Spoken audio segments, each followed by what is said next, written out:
Okay. All right.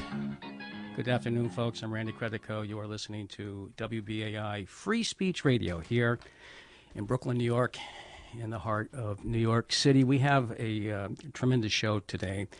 I got copious notes here, and I wish I had brought my glasses. But I just want to make one quick statement. Dick Gregory, may he rest in peace, who was interviewed here 3 times over the last 6 months. I haven't put it all together. I don't have all the archives, but I will, and we're going to do something on him next week or the week after.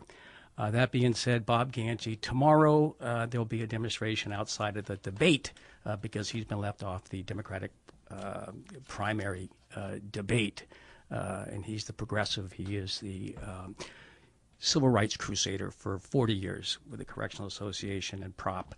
So I'm going to get right into this because we have 2 superstars. We have superstar of journalism, the one who I consider to be, in my 6 decades of life, the finest journalist that I have run across.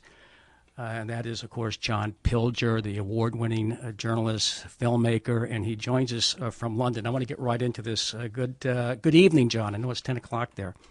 Good evening, Randy. Good to talk to you. It's great to have you on this show. We're going to get into, every time I have you on, with the exception of the Assange series, it's like a lot of doomsday stuff. We had the coming war in China, stuff in the Mideast, and today we'll talk about the sanctions in Russia and the consequences of that, what that implies. But I want to get into first, I don't know if you saw President Trump's diffused speech last night, which really didn't seem like it had a goal or what the mission was, except for like kicking the can down the road and continuing this war. What are your thoughts?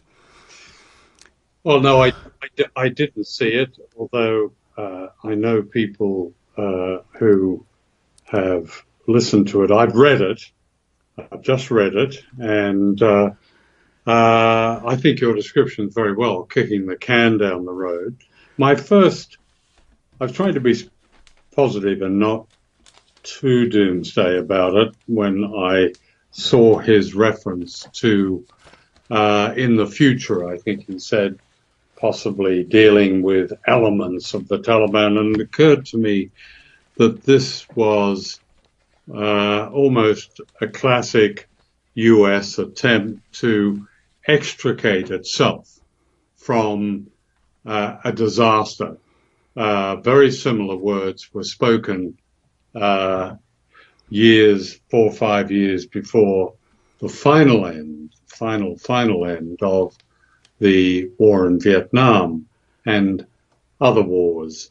So I took a slightly positive view that perhaps that's the subtext to this speech, that he really wants to get out of Vietnam. This is taking optimism to its ludicrous, really extent. I must stop this immediately. Yes, this is not like you. I know.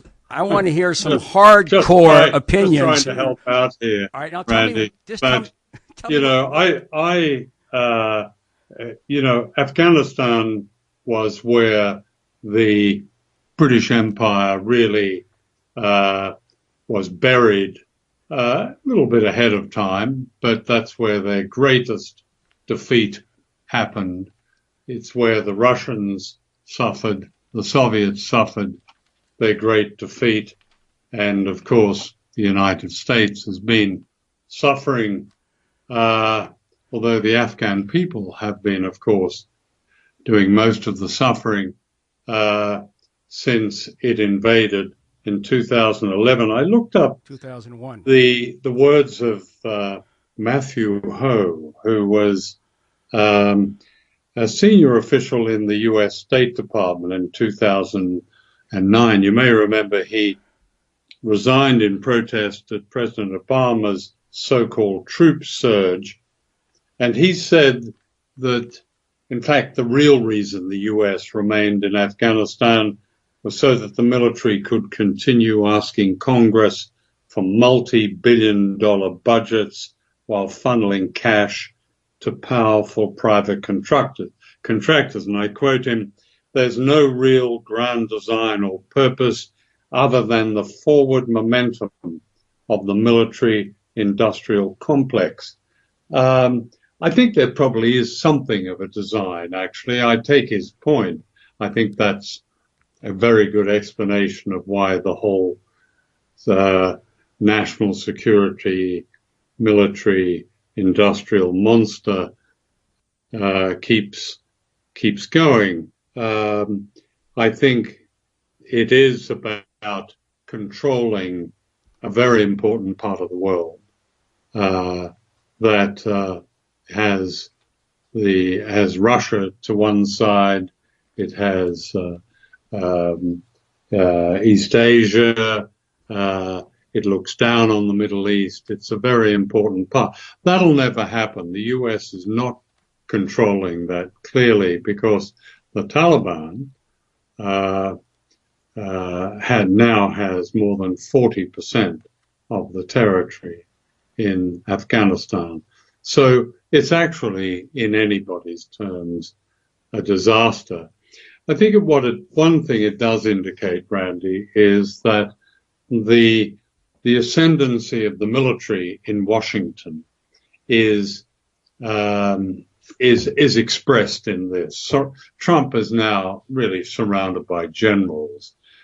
He's kicked out Bannon, his so-called advisor. Actually, Bannon's views, it seemed, apparently, about North Korea seemed almost moderate.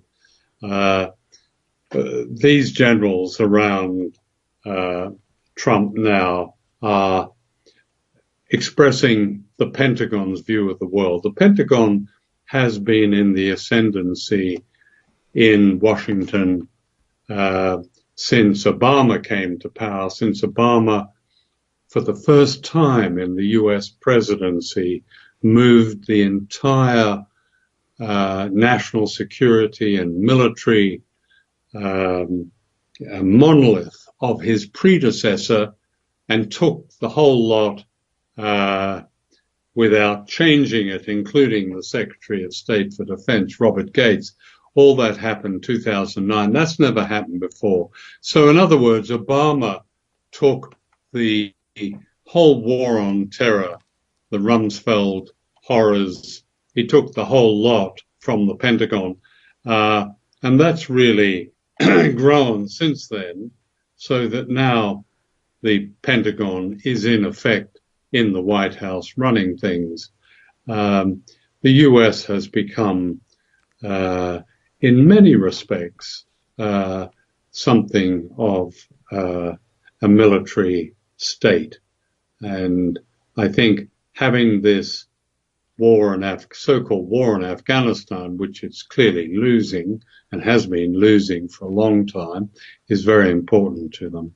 17-0. I mean, you look at their record at home. If you're looking at like a football game, they're 17-0. They haven't lost at home. You alluded to the first Afghan Anglo War, which was in 1839-1842, and they left only a few survivors. All 15,000 got killed retreating to Pakistan or India back then. And so they're not an aggressive nation, but they are defending their nation against an aggressor. So the government seems to want us there, the puppet government. I can't think that this person was democratically elected by a majority of the population of Afghanistan and is well liked. So it's almost impossible. This is like having occupy 1,700 million square miles of Mount Everest. It's impossible to pacify that country. But maybe that's the point, John. We don't want to. We can continue, spending all of this money on arms and letting it go over there. Yeah. Well, it's when the U.S. Decides to stop, as he put it, pacifying the rest of humanity, then we'll be able to have some real optimism and be able to breathe freely. They're certainly not going to achieve their aims in pacifying. I mean, Trump one big lie in Trump's speech where he said that the 9/11 perpetrators were the plot, I think, I'm sorry, I don't have the exact words, came from Afghanistan. They didn't, actually. I know. Most of them came from Saudi Arabia. And Egypt. If we are to believe one version, the plot was hatched in Germany. Right. And so that's just ridiculous. Well, and he also referred to, he said, we're going to kill terrorists. Well, as you've just said, the so-called terrorists are Afghanis. They're people actually defending their country against an invasion. This has also become a civil war. There's no question about that. But it is a civil war between Afghanis. The only interloper into this situation is the United States and its vassal collaborators. So who is the terrorist? That's the question. Well, you know, I got to tell you, it makes me fearful to fly with an American passport, because this is the kind of stuff that's happening around the world, not just there, the Mideast, Africa. We're everywhere. We got a noose around China. We got these sanctions against Russia, which we're going to talk about in just 1 minute. And, there's been a big controversy about statues in the U.S. and these racist statues that recall Southern slavery. Which was around for 4 years, but there's been hundreds of years of the American flag that has rained torture and rained death around the world. The Stars and Stripes, when it was all the way from when it had 15 stars and stripes all the way until it got to 50. So this flag of ours is an anathema, isn't it, in most places around the world? Well, I don't know whether the actual flag is anathema, but it's certainly emblematic. It represents an attempt to conquer. I mean, the United States, as it's run by the Trumps and Obamas and George W. Bushes and H.W. Bushes and those who went before, is actually a 19th century power. They don't wear pith helmets, although when you look at, as I did the other day, General Petraeus, a picture of the long gone General Petraeus, he seemed to have battle ribbons coming out of his ears. I'm not quite sure what battle he was actually in, but he looks like a very strange imperial figure, almost something out of a Gilbert and Sullivan play, because the United States, the role it plays is that of an imperial nation. It brings along the old imperial nation, that is Britain, and the other Europeans that really tag along for their own reasons. Their elites have reasons for doing that. They play both sides, of course, but really the only imperial nation from that previous pith-helmeted, colorful era is the United States. Modern nations, modern powers, are China, Russia, and others. They're modern in that they see the world certainly in terms of their own interests. There's no question about that. But they don't wish to go and conquer countries all over the world and dominate them. The United States is almost alone in pursuing the 19th century and the 21st century. It's really quite a spectacle. We are talking with John Pilger, the multi-award winning filmmaker, journalist, war correspondent. And you can get a lot of his stuff, by the way. If you go to johnpilger.com, you can get 60 of his brilliant films. You can read all of his articles over the years. You got access to his books. And if the movies that are not there, you can get at bullfrogfilms.com. And I urge you to get the Coming War on China. Get that. Call up bullfrogfilms.com and get that film. And so that was a doomsday. The last time we had a conversation outside of Julian Assange was on the Coming War on China, April 11th, John. And like I said, that was a doomsday apocalyptic film that you did. And it was very scary. But just as scary is this tome, this essay that you wrote. That's available on johnpilger.com and on Consortium and other places, and that is On the Beach, 1917, the nuclear war, the beckoning of a nuclear war. I got to tell you, John, I read that article. It's got to be 10, 12,000 words, and it makes a lot of sense that here we are. It's possible, and nobody's talking about this, about a possible where we have now, on top of China and on top of Korea, saber rattling there, this stuff with Russia, we've put them in a very tough position with these sanctions. And that's what this, and you use On the Beach. John, can you one of Julian's lawyers said, don't talk, Randy, let John talk. So please tell us about On the Beach. Well, On the Beach was an extraordinary book, and which you just read, and I only read it a short time ago. It was published in 1957 by Neville Shute, and it is about a very brief, it's not about the war, there's a very brief war which involves the United States, Russia, China, and various minor players, interestingly Albania and Cairo, but people don't talk too much about the war. No one's really sure about how it started, if it started by accident or by mistake. It was very brief. It was over in a short time, I think in a... 37 days. 37 days, yes. Thank you for reminding me. Yeah, 37 days. And as a consequence of that brief war, the whole world, the Earth, was contaminated with radioactivity. And that radioactivity rendered the northern hemisphere lifeless very quickly. And the rest of the radioactivity, that's where the war had been fought, so-called, the exchanges of nuclear weapons had been in the northern hemisphere. And radioactivity then descended south like some extraordinary blind closing to the southern hemisphere.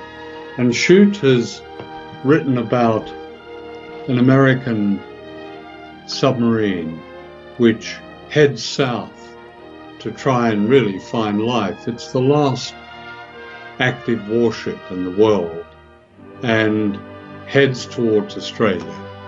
And the last big city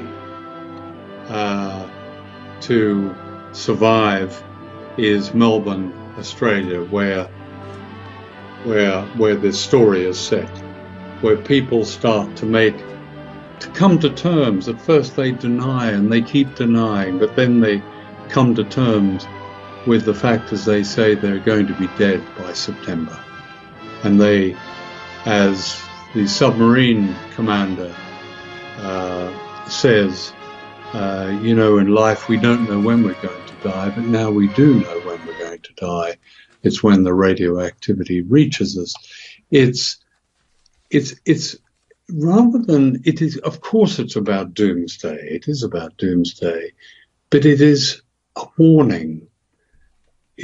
What is so brilliant about this novel, is that it is a warning that this war, that they, again, as people reflect on it, by mistake or accident, and that's how nuclear war almost certainly will begin, by miscalculation, by mistake or accident. And you only have that miscalculation when you get to the edge, when there's such provocation and there's such an alert of your nuclear arsenal that the wrong button is pressed, the wrong order is given, and that's it. Right. And so it was a warning to us, and it brought it right home to 2017. It certainly did. It certainly did, John. I'm sorry, I didn't mean to interrupt. Oh, it's okay. Here we have right along Russia's borders, NATO breathing down the neck of Russia, which has the second biggest, most lethal nuclear arsenal in the world. This kind of provocation, the provocation towards China is to have nuclear missiles, have something like 400 bases, many of them armed with missiles and, of course, with nuclear warheads available, surrounding China all the way down from Australia up through the Pacific, Korea, Japan, across Eurasia, surrounding the third biggest nuclear arsenal. It's a kind of insanity that, interestingly, in its own terms, as insanity, is not a subject for this ubiquitous media that saturates almost everything we see, hear, and read. That this could happen. It's not alarmist to say it could happen, because it could happen. And when one reads Neville Shute's book, or even saw the very good Hollywood film that followed it, Gregory Peck, I remember, played the Fred submarine Astaire commander. Then it just leaves you wanting to shout this warning. And it's not just simply Donald Trump. We obsess over the personality of Donald Trump, but every president, every titular head, if you like, of this great war machine has brought us to this point.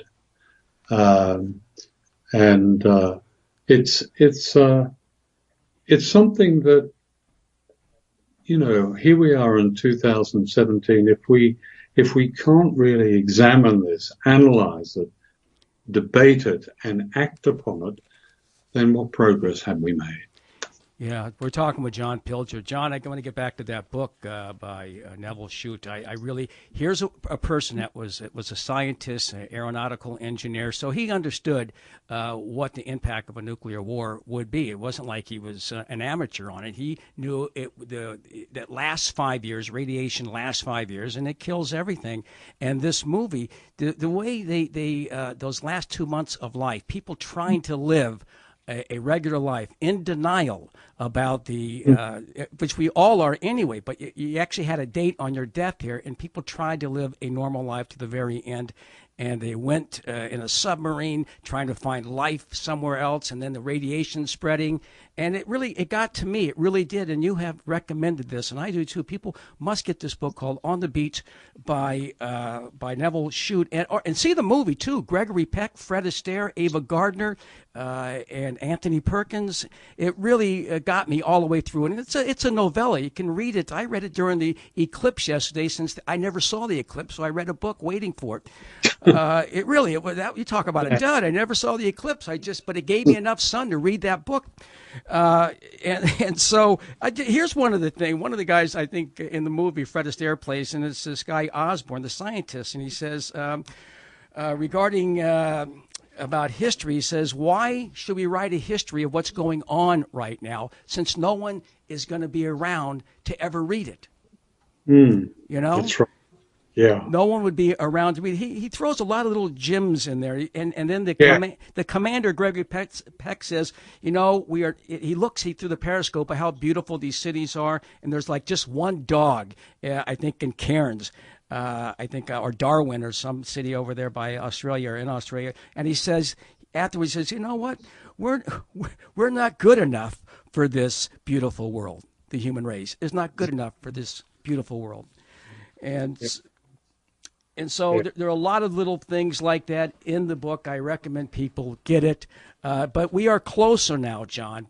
Going back to Resolution 758 and the 113th Congress, the sanctions and the stuff in response to the Crimea, which you said back then, that was, we're going to war with Russia. Let's get to that for a minute. Tell us about section. Well, the sanctions, so-called sanctions, that both houses of Congress voted for almost unanimously. I mean, a handful of opponents, but overwhelmingly voted for, in effect, an economic war with Russia, with the second biggest nuclear power in the world.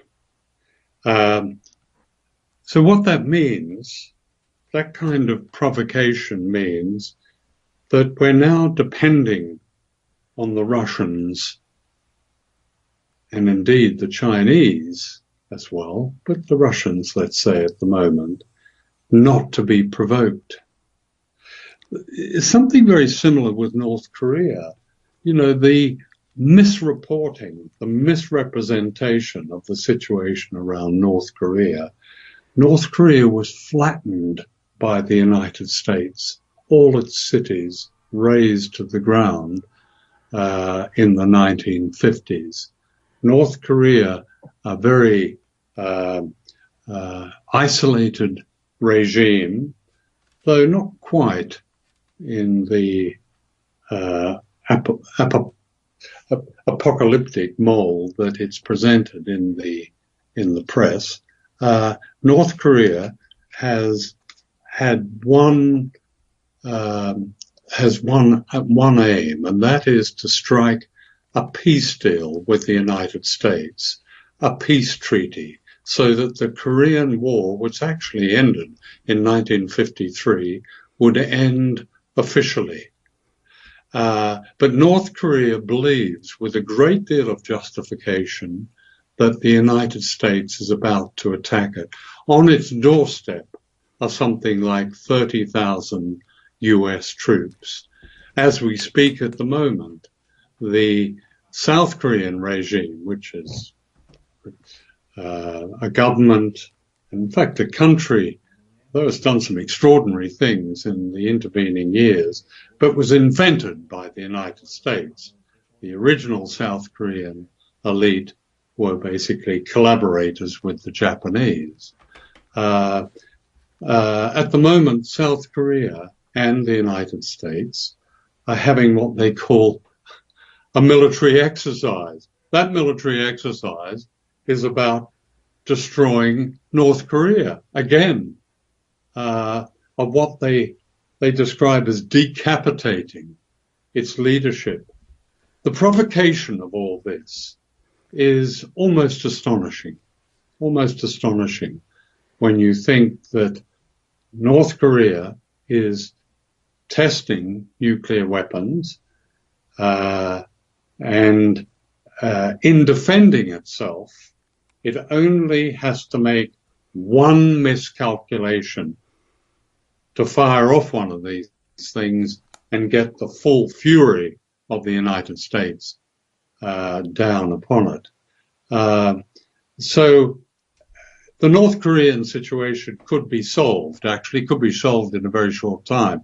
And in fact, during the 1990s, there was a deal done between the Clinton administration and the North Korean regime about that the North Koreans agreed to hold off on developing nuclear weapons. And this was appeared to be leading towards a long overdue peace treaty. The moment George W. Bush came to power, he threw this out. This is not what we read and hear.